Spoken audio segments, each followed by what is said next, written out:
being single is obviously a better alternative. Like, you know what I mean? Like, not being in this relationship is going to be much better for you. Mm-hmm. Yeah, that's a really good question, Leah. Thank you. Or as Patrick calls you, Little Lee. Yes. Love that one. Just love that one. Yeah, next time, type that question out so I get credit for it, Okay. Leah. Thank you very much. Will do. That's an abusive relationship right there. I want to take credit for that. But it's a great question that Leah asked, because I'm sure she sees it with a bunch of her friends where you almost want to shake them and say, I know you think you're going to be miserable alone, but it's better than what you're in. You know, I really feel like this. You know, anybody can be in a relationship. You know, we want to all be in healthy relationships, but you can be in a relationship. If you absolutely must be in a relationship, you can find, you know, some idiot to be in a relationship with you. Is it more important for you to have somebody sitting across the room or sitting next to you in your lazy boy? You know, it could be Osama bin Laden, right? Would that be okay? I mean, is anybody okay? Do you have no standards? Is it just anybody so that you're not alone? It sounds really psychobabble, but if you have yourself, then you're not alone. You know, and what you do in unhealthy relationships is you give up yourself. Like, you overly accommodate, you overly compromise, you give up your identity for the sake of being in a relationship. So it's kind of like you're not even yourself in this relationship. You don't have yourself. Like, what are you in this relationship? And so I really encourage people to think about the love as a behavior idea. I'm telling you, it just sounds obnoxious already. No, I love it. But it works for everything. So will you take any behavior? Will you take him cheating on you? Will you take him lying to you? Will you take him humiliating you? Will you take him criticizing you? I mean, is anything okay? Because I really think that you teach people how to treat you. So if you have taught your partner that they can do anything to you, what they know is that you're desperate and pathetic, and you'll stay no matter what. So the behavior keeps getting worse and worse and worse. It's up to each person to decide how much they can take. And then the idea of being alone is bogus, because if you've lost your friends and you've lost your friends' respect because you're in this relationship, let me just tell you, they're going to be so happy when you get out of this obnoxious relationship. They're going to come flooding back to you. They're going to be so happy. You're not going to be alone. You're going to have your friends. And then you've got to make up the list, if you want to be in a relationship, the list of 10 behavioral qualities, 10 characteristics, let's say, personality characteristics that you will not compromise on in a future partner. And you've got to stick to that list. That's, I love the idea of coming up with a list, because especially when you're fresh off the hurt, use that hurt and the emotion to your advantage to come up with what you don't want in the future and what you do want. Exactly. And, I think that it's a really good idea when you get out of a relationship, any kind of relationship, but especially an unhealthy relationship, Patrick, is to sit down, really when you're fresh off the boat of this relationship, and say, what did I learn about myself that I didn't like in this relationship? What did I like? What didn't I like about myself in this relationship? And what did I like and what didn't I like about my partner in this relationship? And keep this really, really fresh. I mean, write this down. Put it as a Post-it on your laptop. Keep it in your wallet. Put it on your refrigerator. And remember these things, because if you don't learn from an unhealthy relationship, you're really doomed to get into another one really quickly, and the next one will be worse.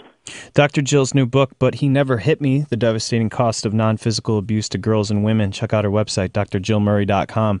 I really do think that a lot of you, and there's plenty of you driving around in your car right now, and this is certainly information that at times it's hard to hear, specifically if you're going through it, but I think it's important to hear. Also, the books specifically, those are good gifts for people, and it's a good way of saying, "Hey, I'm not gonna lecture you anymore. Just take this and read this, and maybe this can help you out." Few calls coming in. We've got a bunch of calls, a lot of emails coming in for Dr. Jill as well. We'll take a couple of those. We appreciate all the time.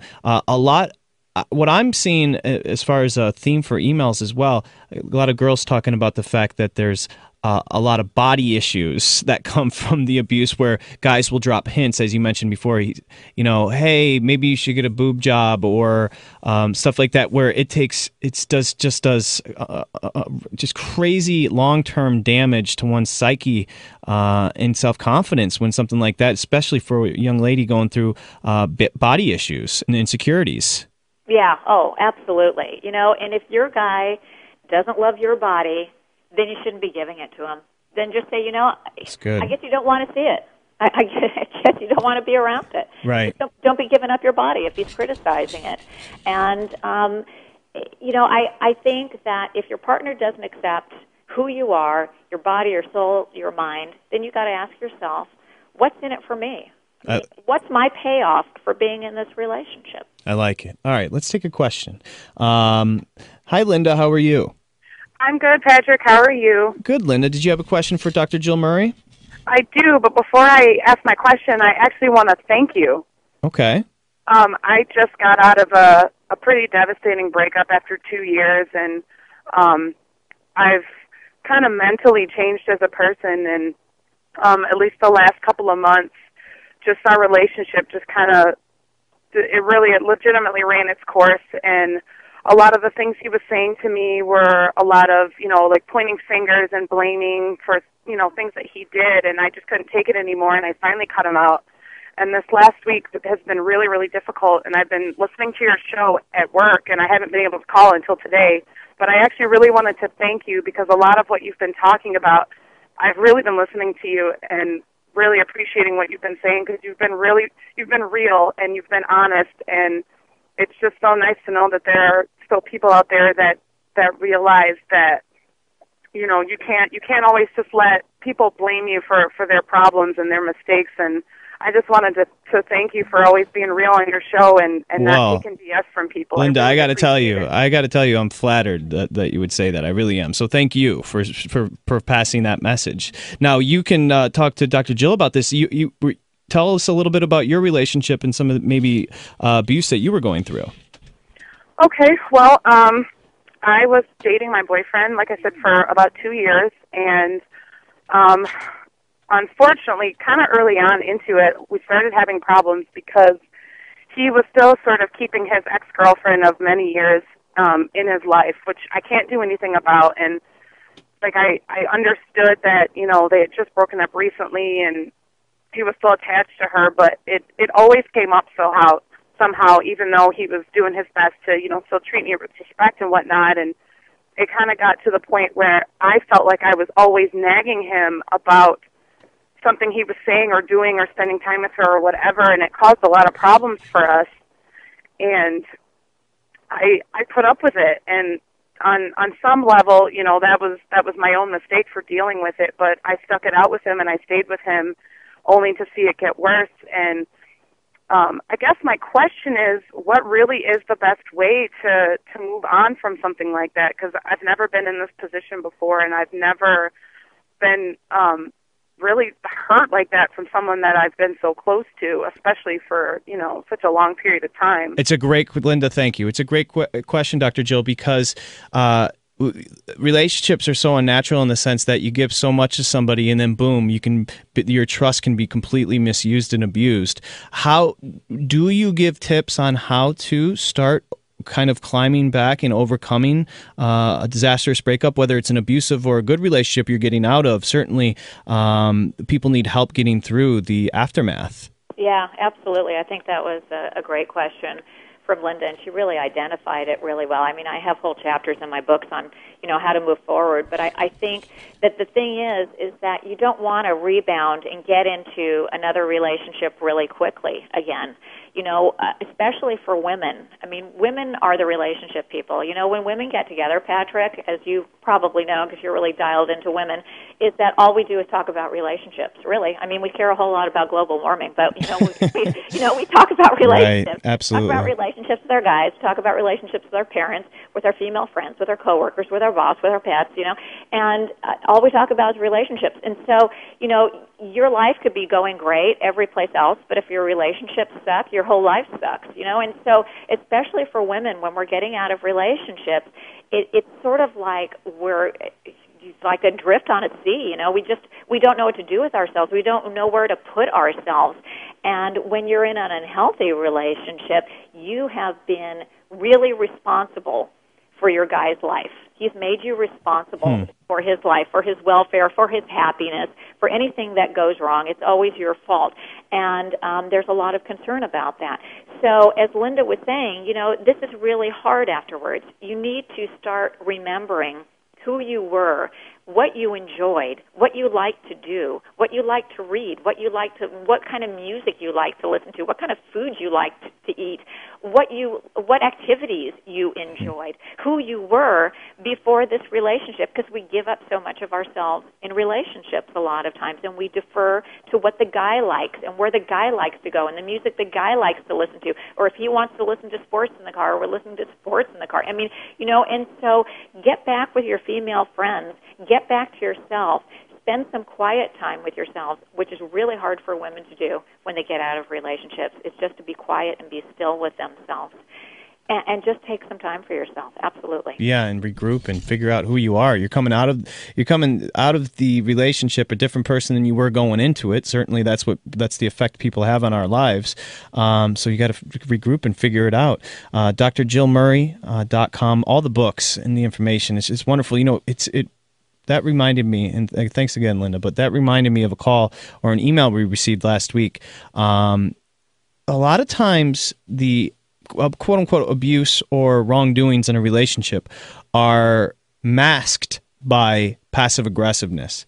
It's not that I don't trust you, I don't trust them. That kind of, and I think sometimes the message gets confused as, oh, he cares, but really it's a passive aggressive manipulation. Yeah, right. And you know, I hear that a lot. I hate that. By the way, that is my pet peeve on this freaking show. When somebody calls me and says, "Oh, he trusts me. He just doesn't trust the guys." No. If that is, I mean, I hate when girls buy that, because that's him saying to you, "I don't trust you." Because if he trusted you, he should be able to trust your reaction to the guys he doesn't trust. Exactly. My gosh, what am I? Dr. Patrick, somebody give me a PhD. I know I could hardly get through college, but I need, like, you know, an honorary PhD from Dr. Jill Murray. You have it. You have it. Thank you, sweetheart. We need to have drpatrick.com going now. It just gives me credibility. I mean, seriously. But don't you agree, though, that it can be masked with passive aggressiveness, and you get hidden behind it? Oh, yeah. It's always I trust you, I just don't trust him. That's just plain BS, because I don't care if the guy is like, well, I was going to say dancing on the girl's face naked, but, you know, maybe that would be a little too much. Whoa. Yeah. I like wow. Well, I guess that was a visual and a half. So maybe I didn't need to go there. That was interesting. But I thought you were going to talk about Dancing with the Stars, like the Bristol Palin controversy. Then all of a sudden it was a naked person. I was like, okay, well, we can go there. I don't even want to put Bristol Palin and naked in the same. No, thank you. Thank you very much. Yeah, no, let's not go there. But, you know, it doesn't matter what the guy does. You know, if you trust the woman, if you trust your woman, you have to trust her to say, hey, you know, I'm in a relationship. And so if we can't just be friends, or if you can't back off, or you can't respect me, or you can't respect my guy, then we can't be friends. I mean, if you don't trust your woman to do that, then be out of the relationship. Yeah, and it's weird too, because you see it a lot where, and I've seen it with guy friends of mine, where they all of a sudden slowly but surely start to eliminate the girls, even girlfriends that they consider to be a threat. Oh, she's like, I trust you, but I just don't trust like the situation she's going to put you in. I mean, please, it comes back to the guys or girls' own insecurity there. Well, exactly. See, and that isolating the girl or the guy, you know, from their friends, from their families, from their outside activities, all that stuff is one of the first signs of an abusive relationship. I mean, that